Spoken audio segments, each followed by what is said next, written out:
Olá, meu nome é Paulo Cogos, bem-vindos ao canal Ocidente em Fúria, o maior canal libertário em língua portuguesa do mundo. Concorda com essa afirmação, Rodrigo Neves? Absolutamente. Diria ainda um dos últimos canais libertários em atividade. É triste essa situação, mas a guerra continua. Venceremos. Jesus já venceu por nós.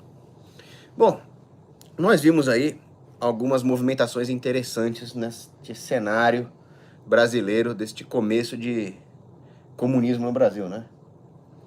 Assim, vamos dizer que foram alguns meses intensos. O governo Lula 3 já mostrou a que veio e já mostrou que o cheiro não é muito bom.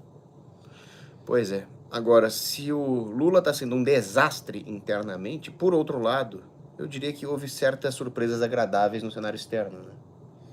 Assim, surpresas agradáveis depende da perspectiva de quem. Eu gosto do fato que essas surpresas podem reagir bem ao Brasil, mas é aquela coisa, parece aí que teve governo estrangeiro que estava fazendo L, que estava apoiando o Lula, que estava estimulando toda a narrativa petista e agora, de repente, foi largado de escanteio com os chineses, né? Coisa triste acontece quando se aposta no cavalo errado. Ainda mais sabendo que o dólar está perdendo a sua hegemonia mundial e o yuan está avançando a passos largos, principalmente por causa desse erro de cálculo brutal do Biden em relação à Ucrânia, né? É aquela coisa, o Departamento de Estado americano fez o L e agora o Lula tá fazendo o Yuan. Parabéns, galera. E não fez errado, eu também me aproximaria do yuan numa situação dessa. Aliás, os petro-yuan estão substituindo os petrodólares no Oriente Médio, não é uma... É uma péssima ideia confiar numa moeda estatal. Uma moeda estatal chinesa, Mas toda moeda hoje em dia tem sido estatal, com exceção de bitcoins e afins. assim, inteligente vai ser o país que começar a negociar comércio internacional em Bitcoin. Fica a dica aí, Nayib Bukele.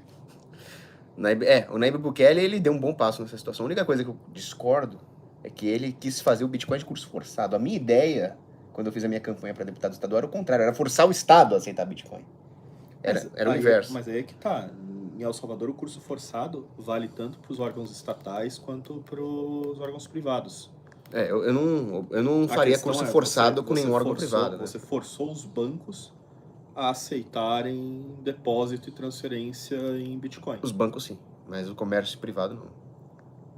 Mas enfim, são questões a serem discutidas, mas o Bukele deu um golpe duro aí no establishment, né? Eu diria que o Bukele é um exemplo brilhante para as direitas latino-americanas de como deve ser a estratégia de atuação. Isso sem dúvida. Victor Expert, um grande beijo para sua avó, Glória. E o João Vitor Arraes, membro assíduo do canal com a patente de capitão. Lembrando, se tem Rorik e Kogo junto, tem like. Forte abraço, Arraes. Forte abraço aí. Agora, uma coisa interessante foi a tentativa de negociar com a Rússia o suprimento de material nuclear para Angra e para o submarino da Marinha, né? Isso aí já é uma doutrina de Estado americana muito antiga. Desde a época do Plano Baruch, lá na década de 50, os Estados Unidos têm uma doutrina de não proliferação nuclear para nenhum país.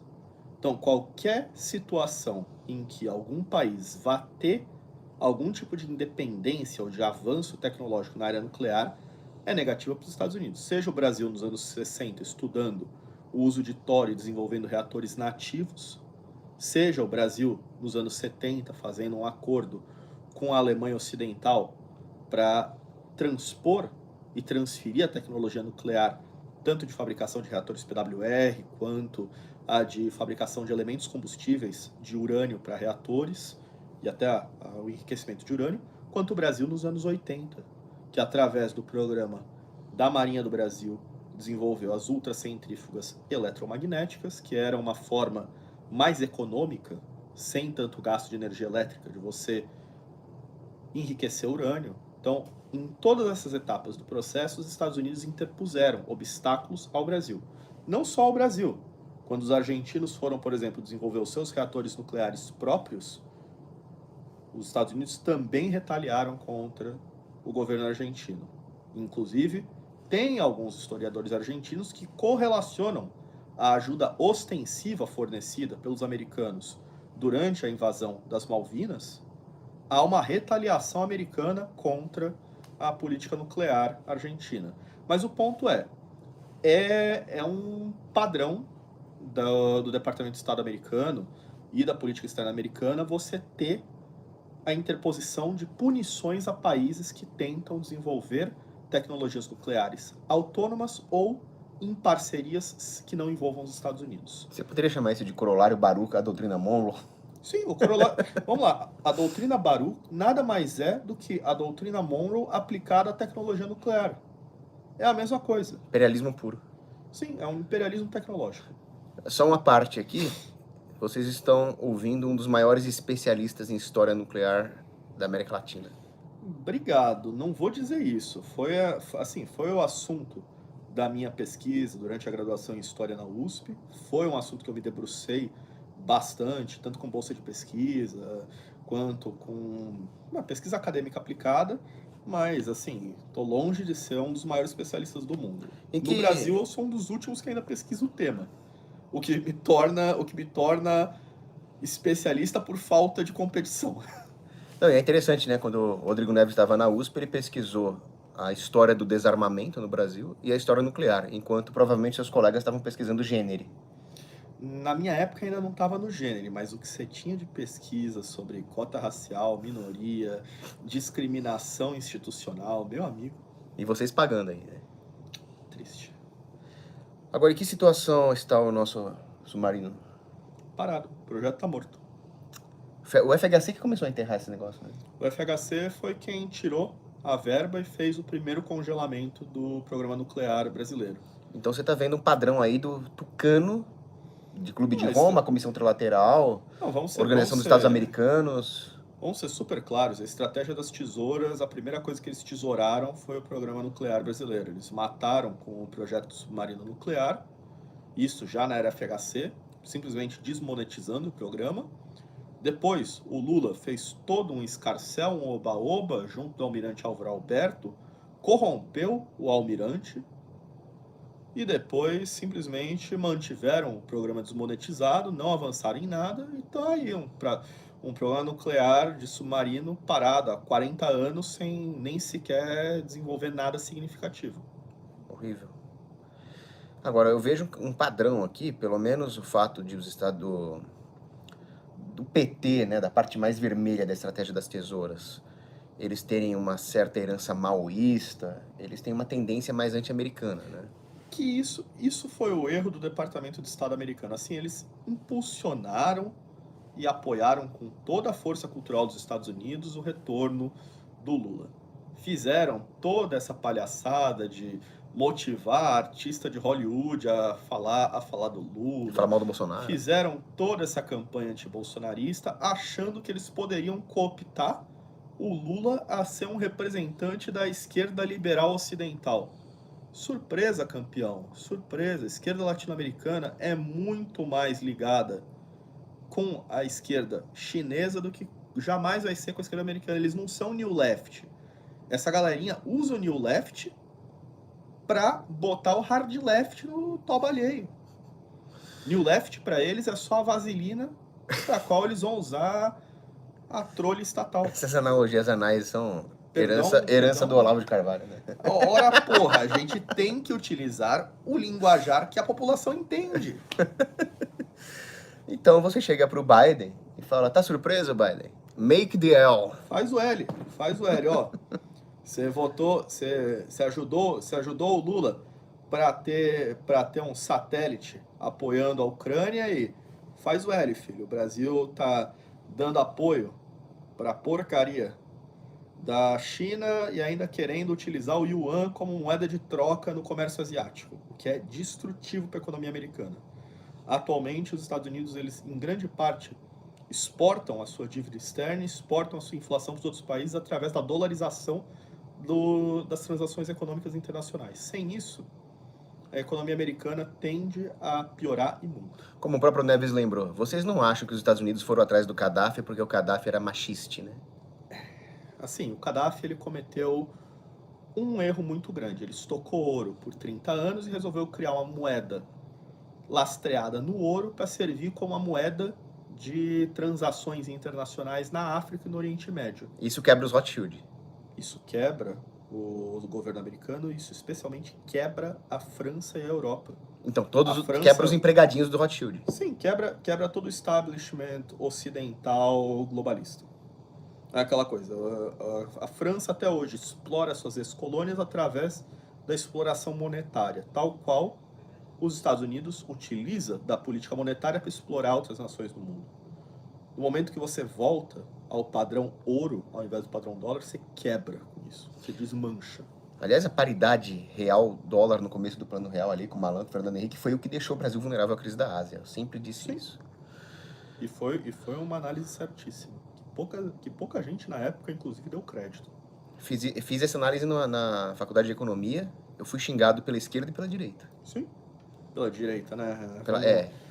Os keynesianos de gravatinha. Os Faria Limer. João Vitor Arraes mandando mais 2,20. Foro de São Paulo vai discutir se vão apoiar a Rússia? Eles vão apoiar a China. Se a China apoiar a Rússia, eles apoiam a Rússia. Se a China apoiar qualquer outra coisa, eles vão apoiar a China. Hoje em dia, o epicentro da esquerda mundial é a China.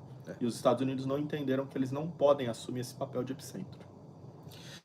O Wesley Souza mandou 2,20 também. Cogos viu que o gordão Ucrânia vai pra Ucrânia? Eu não acho que ele vai pra Ucrânia. Eu acho que ele vai fazer igual o Arthur Duval. Falou que vai pra Ucrânia, mas ficou na República Tcheca. Eslováquia não é Ucrânia.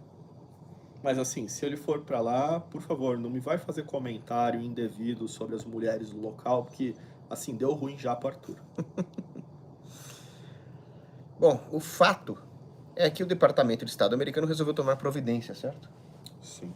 É o que tá todo mundo dizendo em Brasília. Se é real ou não dá pra saber, mas é bastante coincidência que o Brasil anuncia que vai começar a pensar no uso do yuan para fazer comércio com a China e de repente vaza aí os vídeos do nosso ex-ministro do GSI, não só recebendo de braços abertos os black blocs que invadiram o Palácio do Planalto, mas também abrindo as portas para eles, distribuindo água, tentando estimular as tiazinhas do Zap perdidas ali no meio a andar com esses caras. Foi um negócio bem estranho, para dizer o mínimo. E o Melancia Mor, que é o ex-ministro do GSE, o Gonçalves Dias, Sim. traiu a pátria de todos os jeitos possíveis e imagináveis. Vamos deixar claro, aquilo ali foi um ato de traição, foi um crime de responsabilidade, afinal, a responsabilidade dele como ministro-chefe do GSI era garantir a proteção do Palácio do Planalto e não simplesmente abrir as portas para os manifestantes depredarem, mas mais do que isso, é um crime de responsabilidade que se estende, possivelmente, ao Flávio Dino e ao Lula, à medida em que os dois tenham sido oficiados da situação, e aparentemente o foram. Houve já mais de uma matéria jornalística falando que os dois haviam sido oficiados sobre a iminente invasão do Palácio do Planalto, e no momento em que eles optaram por colocar aquele subordinado para receber, aquele subordinado cometeu aqueles atos, a responsabilidade de comando estabelece que eles são responsáveis pelos atos. Então eles são copartícipes, por essa tese, do crime de responsabilidade. Então, nesse caso, tanto Lula quanto Flávio Dino, quanto o general Melancia aí, teriam cometido um crime de responsabilidade ao prevaricar na defesa do patrimônio público composto pelo prédio do Palácio do Planalto. Agora fica a dúvida. Fica a dica aí para algum parlamentar que esteja vendo se quiser fazer a fundamentação de um pedido de impeachment. Muito bom. Agora fica a dúvida, né, se vai acontecer a mesma coisa que aconteceu em relação ao Gregório Fortunato e ao Getúlio, né, para quem não sabe. Sim. Getúlio Vargas mandou o segurança dele, o Gregório Fortunato, capangão, né, matar o Carlos Lacerda na rua Toneleiro. O capangão acabou matando um major da aeronáutica, Major Vaz. O Carlos Lacerda foi ferido, mas o Gregório Fortunato acabou assumindo a culpa sozinho e nada aconteceu com o Getúlio Vargas. Que é a mesma coisa que aparentemente está sendo a estratégia petista, jogar toda a culpa no general, tirar ele ali do ministério com um atestado médico, que vamos deixar claro, é uma piada. Atestado médico sem CID, sem indicação da enfermidade, é uma piada. Poderiam ter sido melhores na fraude que eles fizeram, mas enfim, fizeram aquela porcaria. Só que agora o Lula tem o seu próprio Fortunato para chamar de seu. Cara, o meu atestado de Asperger tem CID e mesmo assim eu fui barrado 2 vezes. Não, e detalhe, o seu atestado é válido. Sim. O seu atestado é real. É real. Aquele atestado ali, desculpa, qualquer pessoa com o mínimo de compreensão do contexto e da situação, vai suspeitar. É um atestado repleto de suspeição, não só pela ausência do Cid, mas pelo contexto que ele foi gerado. Sem dúvidas. O Call Somewhere in Time tá perguntando se Lula vai virar Gaddafi ou não. Olha, Deus queira que sim. Aí vai ficar o Alckmin, né, que é pau-mandado dos globalistas, como todo PSDBista é. Agora... Por mim, começamos o Fora Alckmin no dia seguinte. É fora Lula, depois fora Alckmin e depois fora quem tiver lá. Essa é uma grande lição. Não se acanhem. Ai, não podemos tirar o Lula, senão fica o Alckmin. Tira um, depois tira o outro. E pelo amor de Deus, nada de gente da direita querer fazer como com o Temer de não, vamos compor com eles, vamos assumir o ministério. Não, gente, pelo amor de Deus. Aliás, essa é uma boa hora. Caiu o Lula, é campanha fora Alckmin no dia seguinte. Não vamos nos esquecer que o Alckmin foi eleito aliado com toda a galera suja do PT. E isso é imperdoável. Não tem como retratar, não tem o que dizer. Quem se alia com o PT é petista. Ponto. Acabou. Pra mim bastava as merendas, mas enfim. Me diz uma coisa. Esse eu acho o momento ideal para você falar rapidamente sobre como o MBL traiu o Brasil em 2015. O MBL traiu o Brasil de várias maneiras, mas em 2015, em especial, eles simplesmente fizeram o movimento inteiro para garantir um governo Temer, assumindo que eles teriam espaço nesse governo Temer. E tiveram algum espaço. Mas o certo ali teria sido avançar para que eventualmente tivéssemos novas eleições antecipadas ou tivéssemos uma eventual presidência de Eduardo Cunha. Sim, ali tinha que ter tido o impeachment da chapa inteira. Tinha que ter sido impeachment Tinha da que chapa ter saído inteira. a Dilma e o Temer. Mais que isso, o MBL falhou em permitir, sem que houvesse uma contestação nas ruas, a manobra do STF para resguardar os direitos políticos da Dilma. Não que tenha adiantado de alguma coisa, porque a Dilma não se elege para nada. Mas, ainda assim, foi uma falha ali. E o Rodrigo Tavares perguntou se a gente estava respondendo as mensagens. Sim, a gente está respondendo as mensagens, que às vezes tem um pouquinho de lag. O MR Mateus 738, o único Gonçalves disse que prestou foi o poeta.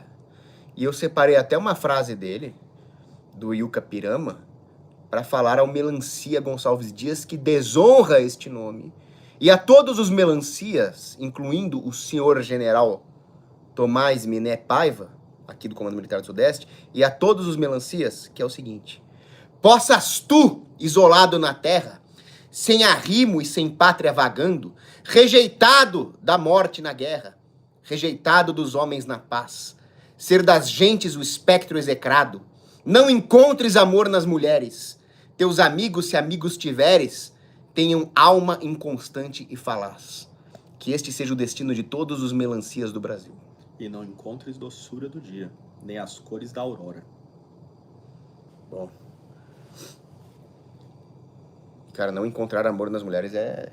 É triste, é triste. Mas é o que os melancias merecem. Basicamente, então, o resumo da história é que vire em céu.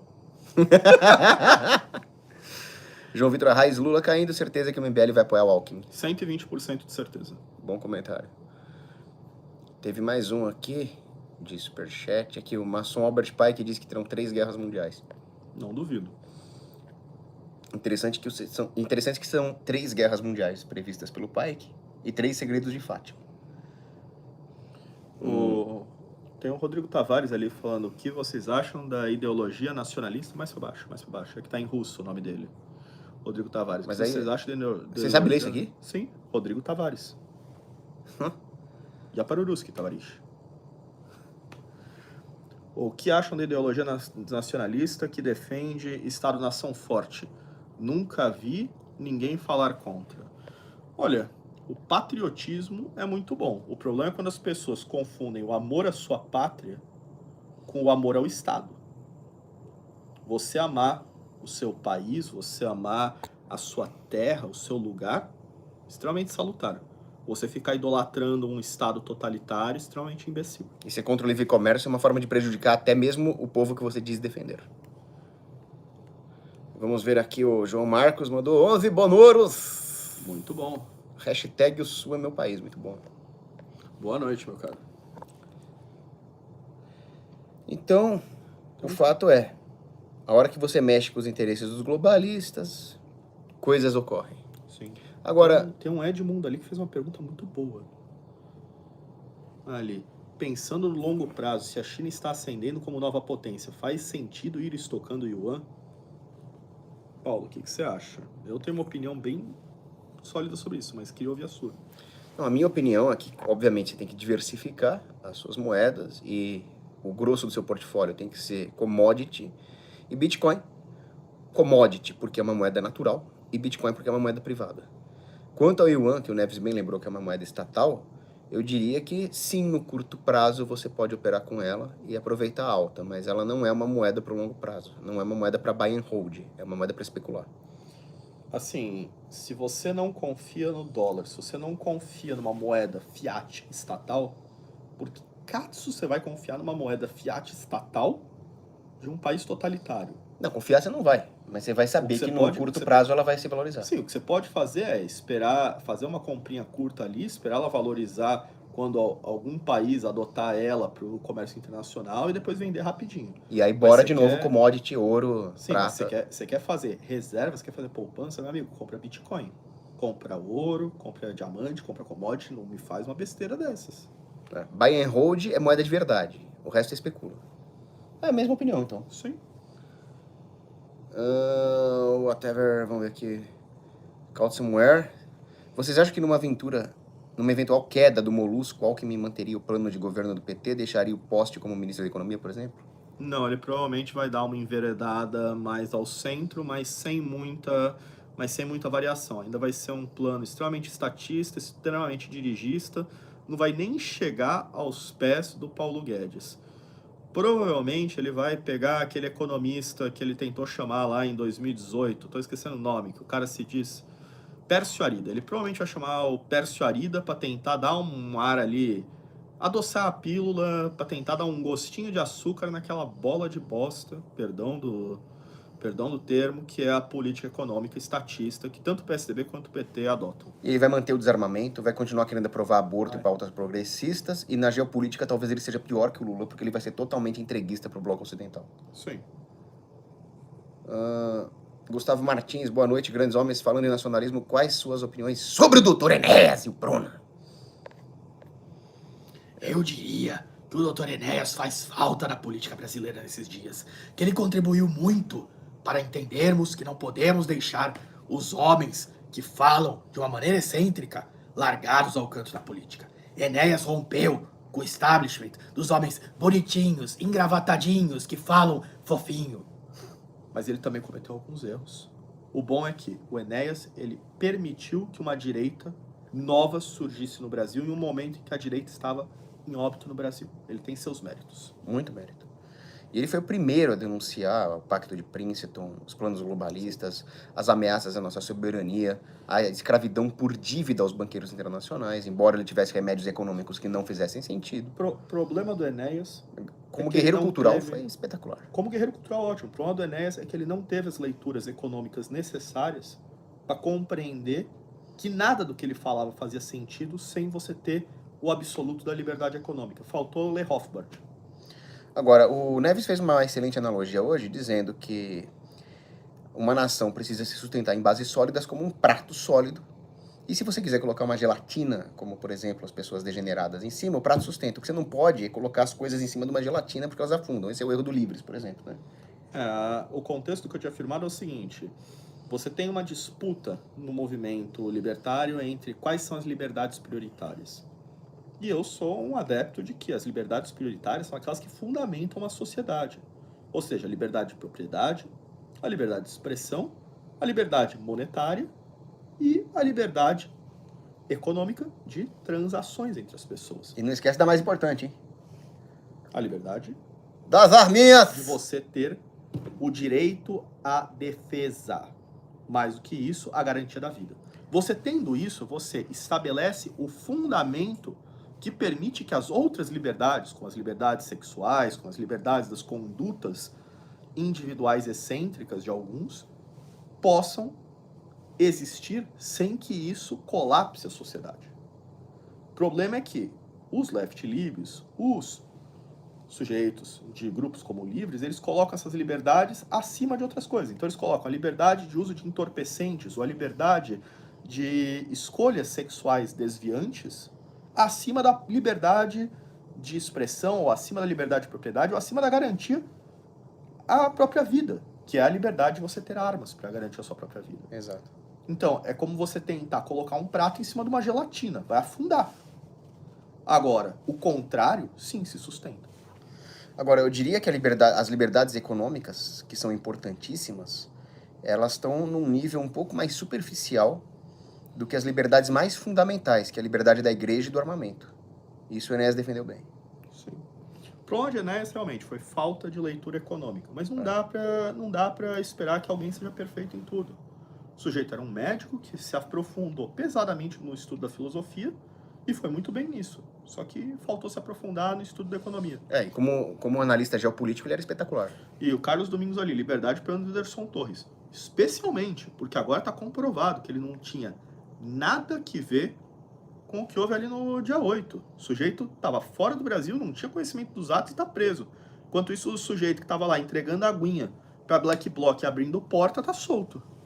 É uma inversão de valores, né? O Marcelo disse isso aqui, ó, Rodrigo. Tem horas que o Cogos parece o Einstein de tão inteligente. Porém, dar armas para criança com certeza não resolve problema nenhum, mas sim ao contrário. Explica isso para os suíços e para os israelenses. Marcelo, nos colegiais americanos, as crianças levavam armas como material escolar para ter instrução e para praticar esportes. Isso na década Era de 50, a coisa mais normal 60. do mundo. E é claro que eu não quero sair dando o fuzil na mão de bebê. Eles têm que ter as instruções, etc. Não, vamos ser claros. Quantos atentados com armas contra estudantes tinha nos Estados Unidos dos anos 60? Zero. Nessa época você podia ter literalmente aula de tiro no seu high school. E Quantos atentados escolares acontecem em Israel, onde os alunos do ensino médio já recebem treinamento prévio ao serviço militar? Ou na Rússia, ou na Ucrânia. Ou na Rússia, onde basicamente as crianças com 12, 13 anos de idade aprendem a fazer o básico de segurança com armas de fogo. Ou mesmo, agora recentemente, foi a Tailândia que estava fazendo esse programa de educação de armas para crianças. O Guilherme Freire sempre fala que na historiografia moderna, na historiografia Whig, nós perdemos completamente as referências históricas. Em qualquer país, em qualquer lugar, em qualquer civilização, você vai para o campo e as crianças tinham armas para ajudar o pai a caçar. Sim. Sempre. Então o que eu estou falando não é nenhuma doideira inédita narcocapitalista. O que eu estou falando é que sempre existiu na história da humanidade e nos tiraram nos últimos 40 anos. Sim. É aquela coisa, as pessoas não perceberam a inversão de valores e a maluquice do mundo desde os anos 80. E a coisa tá se afastando tanto que as pessoas estão até perdendo o norte do que já foi a nossa realidade e se pautando numa mentira que é repetida dia a dia na imprensa. O Léo disse 1000 vezes os Estados Unidos como potência ao invés da China. Eu discordo completamente. Para mim, os dois seriam péssimos. Os dois são péssimos. A diferença é que nos Estados Unidos, pelo menos, você tem a garantia de liberdade de expressão. Na China, você não tem. Só que os Estados Unidos é uma sociedade que está colapsando. Se você me falar 1000 vezes os Estados Unidos de 1940, aí sim, com comparação com a China, 100%. Meu medo é, cara, os Estados Unidos do Biden não são os Estados Unidos do Reagan, não são os Estados Unidos do Trump, não são os Estados Unidos nem sequer os Estados Unidos ali do Herbert Hoover. A gente está falando de um outro Estados Unidos cujo sistema judicial está tão corrompido quanto o sistema brasileiro, e que o diga agora a perseguição bananística que fizeram contra o Donald Trump. Aquilo ali foi um dos atos mais ridículos do judiciário americano. Você ter um procurador que foi doador de campanha do Partido Democrata, simplesmente indiciando o Trump com base no nada. Então, assim, a gente não pode adotar... No momento, a gente não tem nenhum padrão para seguir. Nem o dos Estados Unidos do Biden, muito menos o da China, do ursinho panda aí. Agora, tem uma diferença que é a seguinte, né? Eu também sou contra essa história de, vamos romantizar a China, porque a China é based de Red Pill e bota campo de concentração para os invasores, blá, blá, blá. Na verdade, tudo que está acontecendo é que o inimigo comunista está se fortalecendo e o povo chinês, que é inocente, continua oprimido pelo regime comunista. Nossa, cara, a China não é based de Red Pill, coisa nenhuma. Não Os é. caras são precursores dessa história de comer inseto. Pois é. Eu quero comer bisteca, eu não quero comer inseto. Não, o problema é que eles estão controlando, através da política expansionista econômica deles, lawfare, economic warfare, eles estão controlando os recursos estratégicos e a agricultura, e a pecuária e a mineração na América Latina e na África. Então vejam, a China, na verdade, é uma ameaça aos últimos bastiões de tradição de direita no mundo, que é a América Latina e a África, Sim. que é onde o cristianismo está mais forte. Então a China é uma grande ameaça ao cristianismo, porque eles são anticristãos que estão ficando forte e dominando os últimos 2 bastiões cristãos no mundo. A luz não vai vir da China, a luz não vai vir dos Estados Unidos. A luz vai vir de quem conseguir se consolidar como bastião da cristandade em um mundo em ruínas. E essa missão foi dada a Deus para os portugueses. Portugal veio e trouxe isso para o Brasil. A Europa está caindo, então ficou com o Brasil. Naquele livro que eu tenho ali, do Douglas Murray, Sim. ele fala, né, existe, quando alguma boa cultura se expande, muitas vezes a sua matriz pode cair. Mas as bases dessa civilização podem migrar geograficamente e continuar valendo, que foi o que aconteceu com a tradição romana, que foi transplantada a Portugal, depois que Roma caiu, e de Portugal para o Brasil. Meu, tem um autor péssimo, mas que tem uma tese boa sobre isso. Golbery do Couto e Silva com a tese do ultra-ocidentalismo, na qual ele vê O Brasil como mais ocidente de todos. Ele vê né? o Brasil e a América Latina como sendo um reflexo do ocidente passado, ou seja, nós somos uma versão mais conservada daquilo que foi o ocidente. Nós somos o ocidente no ou esteroides. século XVIII, XIX. Então, o ocidente progrediu e em algum momento nós somos um progresso desviante, nós somos uma linha do tempo paralela. Então, com a queda do ocidente, sobra à América Latina, ao ultra-ocidente, o papel de seguir com o legado da cristandade. Não, e o pessoal fala, Valeu, Golbery, você deu a tese para todos nós, Zé Cruzadinhas. embora ele, como ligado ao grupo Bilderberg, combatesse isso, né? Agora, Sim. o Não, ponto... o Golbery, assim, como político, foi péssimo. Maldito. Os apoios que ele deu foram retardados. Ele é corresponsável na tragédia do petismo no Brasil. Mas, às vezes, até um relógio parado acerta o horário 2 vezes ao dia. É que eu imagino que ele teve a correta análise do inimigo que ele queria combater, né? Porque ele era formado no Fort Leavenworth, que é a escola de Estado-Maior das Forças Americanas, né? Do Exército Americano. A análise de cenário correta. Ele é Prática como se de fosse o tiro Kissinger. retardada. Ele é que nem o Kissinger, é um filho da puta, mas fez análises corretas. Análises corretas e tiros errados. A mamãe doou 109 bonoros e 90 laurinhas. Muito bom. Opa, tá acabando sua bateria. Não, tá 20%, dá pra segurar. não, tudo bem. Agora eu queria perguntar, então, pro pessoal que fala, o Cogos fala Ocidente em fúria, mas ele é brasileiro, o Brasil nem é Ocidente. Mentira, o Brasil é a epítome do Ocidente. É o ultra-ocidente em fúria. É. Fica aí a dica, caso um retardado padrão Luigi esteja assistindo. Pode chamar a gente de ultra qualquer coisa, porque é ultra-ocidente aqui. Camões falava que Portugal é Roma, Brasil é Portugal, então Brasil é Roma, acabou. Uma pergunta a mais aí pro Rodrigo Neves. Rodrigo, quais são as perspectivas para as pessoas inocentes, inclusive mulheres, idosos, crianças que estavam lá, que o Peter Ukraniev quer prender, e nós queremos que valha o direito, que valha as bases do direito ocidental e que essas pessoas não mais sejam presas injustamente? Se houver justiça, se houver devido Estado de Direito, devido processo legal, a tendência é a liberdade dessas pessoas, especialmente após as apurações de fatos pela Comissão Parlamentar Mista de Inquérito, CPMI importantíssima. que tem que ser estabelecida no Senado, e o Pacheco está simplesmente tentando impedir que ela seja estabelecida, mesmo havendo uma maioria de senadores pelo estabelecimento. O que o Pacheco está fazendo é um ato antidemocrático, claro. Ele está suspendendo sessões do Senado e travando a pauta do dia para evitar que o inevitável aconteça, que é a instalação dessa CPI.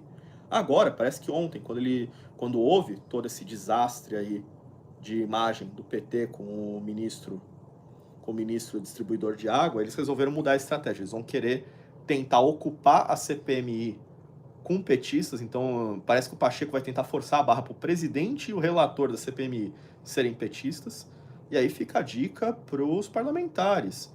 Não tem que ter petista na CPMI do 8 de março, do 8 de fevereiro. Nem Aliás, 8 de centrista. janeiro. Nossa, eu tô travando. E nem centrista, não me faça Não acordo tem com o que ter. Centrão. A CPI da invasão do Palácio é uma CPI em que o PT é investigado, ele não é investigador. Não, É investigado. E tem que tomar muito cuidado com isso, porque o Centrão vai querer fingir que apoia a CPMI só pra botar gente lá dentro. Não faça acordo com esses caras. Não façam. Essa é a hora de ser isolacionista. Perfeitamente. Raul Dias, 5 bonouros, 50 laurinhas. O MBL é mais nocivo que o PT, pois arrasta milhões de direitistas ingênuos que acreditam que eles são uma oposição ao PT. Concordo. E isso eu digo que, inclusive, foi um dos maiores méritos da campanha eleitoral do Paulo. E isso é uma coisa que pouca gente sabe, mas a gente destinou uma parte significativa dos recursos que a gente obteve de fundo eleitoral para patrocinar conteúdo do Paulo nos canais do MBL. E isso custou ao MBL 2 cadeiras na Alesp. O plano do MBL era eleger 3 deputados estaduais, o Guto Zacarias, o Renato Batista e a Amanda Vettorazzo. A gente estima que a gente tirou aproximadamente 11 mil votos nossos direto dos canais do MBL. 11 mil votos, que seriam os 3.900 que faltavam para um dos candidatos e os 4.000 que faltavam para o outro.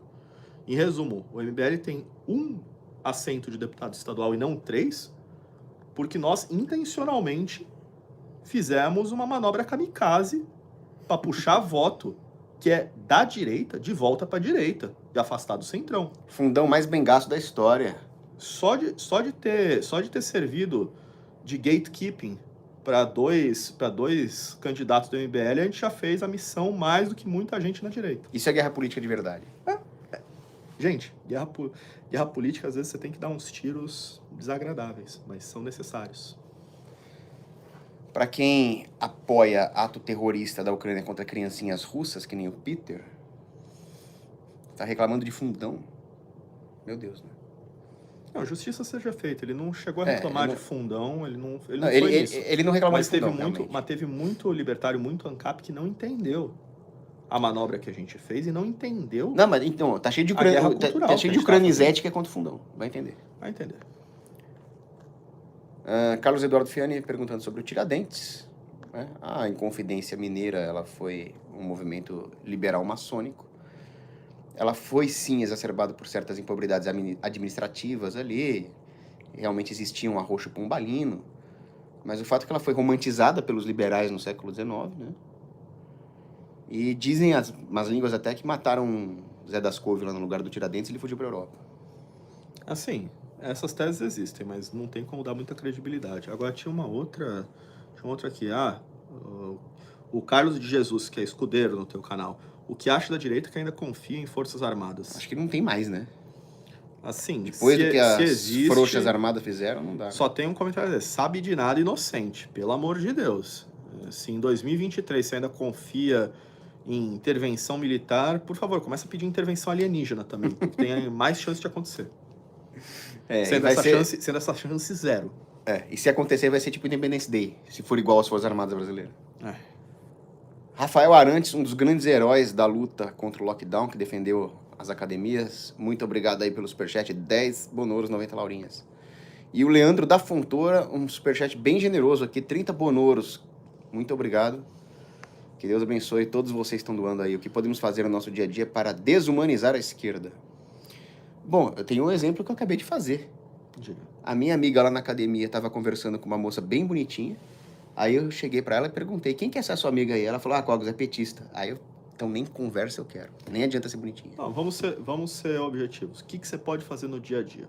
Não compre de esquerdistas, não negocie com esquerdistas, não ajude esquerdistas, seja no seu trabalho, seja no seu ambiente universitário, escolar, seus vizinhos. Não ajuda. Se ferrou, você quer? Faz o L, filho, faz o L. Posso fazer uma crítica? Eu concordo com o que você falou, mas eu não concordo com o que você fez. Você tomou essa porcaria aqui. Esse lixo globalista venenoso. Toma pelo menos, então, um Guaraná Dolinho. Pelo menos eles se sonegaram. Eu gosto de Dolly, mas o refrigerante que você tinha na sua casa era Coca-Cola. Mas aí... Peraí. Mas não foi... Eu não vou chegar, vou chegar com um Dolly 2 litros e um frango assado na tua casa. Mas não fui eu que comprei, só compro leite. E suco e... Tudo bem. E o Yakult. Very dangerous person. Cogos, essa semana prenderam o coronel ex-Rotan Benito Franco por causa do 8 de janeiro. Não sabia disso. Essa notícia também pra mim é nova. Vou ter que ver o que aconteceu, qual que é a situação. O nome dele é Benito Franco. Benito Franco, muito bom, muito bom. O delegado lá de Goiás, o HM, manda um grande abraço. Bom, espero que essas prisões por opinião aí acabem no Brasil. Isso aqui é uma... parece que é crime-ideia do 1984. O Rodrigo Tavares e o outro aqui, o Deus do céu, cadê o nome do outro cara? E o Afonso Pena comentando sobre Coca-Cola. Gente, pessoalmente, minha preferência é Guaraná Dolly Zero. Por incrível que pareça, o Guaraná Dolly Zero é o melhor Guaraná brasileiro. Isso é Ele é verdade. aromático, ele Não é só porque ele o dono é based. desagradável no aftertaste, ele é bom. Então, não é só porque o dono é based. Ele realmente é bom. É igual Under Armour. Eu compro Under Armour porque ela é boa mesmo, não só porque o executivo-chefe lá apoiou o Trump. Sim, o fato do dono da Dolly ser um defensor, um guerrilheiro do livre é uma coisa muito boa. Mas assim, o sabor do Dolly Guaraná Zero, pra mim, é o melhor. O Dolly Citrus também, diria que tá entre o meu top 3 de refrigerantes. Infelizmente, o que falta pra Dolly é fazer um bom refrigerante de cola. Aí, fica a dica, tá? Se algum dia alguém conhecer o dono da Dolly, conhecer alguém lá dentro, pelo amor de Deus, pega a patente da RC Cola americana, que é o melhor refrigerante de cola que existe, Não conhecia. e licencia no Brasil. Não, então vamos lá. Tem a Coca-Cola, que é o símbolo do imperialismo americano. Aí tem aquela Coca-Cola soviética lá. Esqueci o nome dela. Que Você tá falando que Kvass? Eu tomei na Feira Eslava. Que eu fui Cara, lá com a... ele não é nem um refrigerante de cola. Eles falam que a Coca-Cola soviética é o refrigerante mais tomado lá, mas é um refrigerante de pão. Então nós temos que ter o tupiniquim aqui. Não.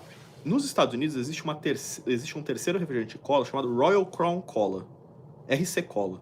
Ele vendia no Brasil lá por volta de 2004, 2006. Existia.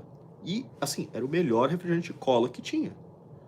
Infelizmente, não prosperou no Brasil e a gente tá preso nessa briguinha aí de Pepsi e Coca-Cola. Só que falta uma terceira opção de refrigerante de cola bom e de qualidade. O problema dos refrigerantes Feto de cola abortado eu tô alternativos... fora. Eu não tô nem entrando nesse mérito. O que eu tô falando é só que, olha, pelo amor de Deus, os refrigerantes de cola paralelos, o tipo Baré, Dolly, eles botam muito pouco xarope de cola e fica um negócio fraco, desagradável. Espera aí que nós temos mais superchats aqui. O Gustavo Martins. Vocês conhecem o candidato Javier Milei? Se eu conheço o Javier Milei, eu trouxe ele no Brasil. Vamos lá. Vamos lá. 3, 2, 1. Viva a liberdade, caralho! Não só conhecemos o Javier Milei, sim, como estamos em contato com o movimento na Argentina, sim, e existe um movimento libertário ativo na América Latina. No Chile tem o Johannes Kaiser, que é um dos melhores Que você políticos. trouxe pra CEPAC também. Eu não consegui trazer ele, eu convidei ele, só que ele teve um problema familiar e não pôde vir. Mas ele deve vir na CEPAC esse ano. Ótimo. E ele perguntou também da dolarização, isso eu não concordo. A dolarização é uma Vai ser uma opção... Pedro Malanzização da Argentina. Só que, sinceramente, a Argentina tá no modo tiririca. Pior que tá, não fica. Não, realmente, mas dá pra fazer uma coisa meio Bukele ali também. A dolarização na Argentina é uma etapa de transição necessária para eventualmente você pensar ou uma nova moeda argentina, Não precisa dolarizar, eu tive ou essa... mesmo uma bitcoinização da Não Argentina. precisa dolarizar, é só acabar com o curso forçado do peso. É que, na prática, isso é a dolarização. Ao você tirar o curso forçado do peso... Vamos lá, quando o Milei fala em dolarização da economia, ele está falando em tirar o curso forçado do peso, voltar a permitir que os argentinos tenham estoque de dólar nos bancos argentinos e voltar a permitir que o dólar seja vendido legalmente e não mais Até aí tudo clandestinamente. bem. Até aí tá totalmente dentro do que prega a Escola Austríaca de Economia. O problema é se fizerem aquela palhaçada toda de unidade de valor, banda cambial, Não. indexação. O Milei não é o Menem. Milei não é o Menem. Tá. Assim esperamos. O Tomás. Rodrigo Neves é o Dirceu do Bem do nosso Fórum de São Paulo do Bem. Olha, tento fazer minha parte, mas tá longe disso ainda. Bom, então acho que é isso, né? Sim, acho que 45 minutos de live, melhor a gente encerrar. Vamos porque rezar ainda temos que encontrar um amigo. Vamos rezar pelos patriotas injustamente presos. Vamos rezar para que a CPI do dia 8 saia o mais rápido possível. Amém. E vamos rezar para que o Departamento de Estado continue muito lúcido sobre a cagada que eles fizeram. Faz o Hélio. Obrigado a todos vocês. Deus vos abençoe.